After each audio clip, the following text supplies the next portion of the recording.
میدونستی با ماکارونی واقعا میشه یه همچین چیز جذاب و خوشمزه‌ای رو درست کرد؟ میایم با هم دیگه قدم به قدم آموزشش رو ببینیم. مقداری از ماکارونیامون رو داخل یه ظرفی میریزیم و آب جوشیده رو روش میریزیم و اجازه میدیم تا کاملا نرم بشه. وقتی نرم شد داخل مخلوط کن میریزیم، یه عدد تخم مرغ رو بهش اضافه میکنیم، یه عدد قرص اشکنه مرغ و ادویه ها رو داخلش میریزیم و مخلوط میکنیم.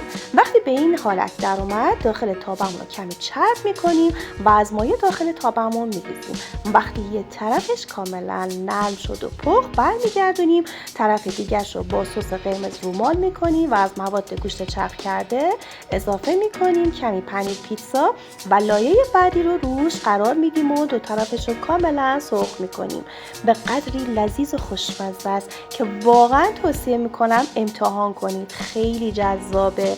لطفاً کانالمو سابسکرایب کنید. ممنونم.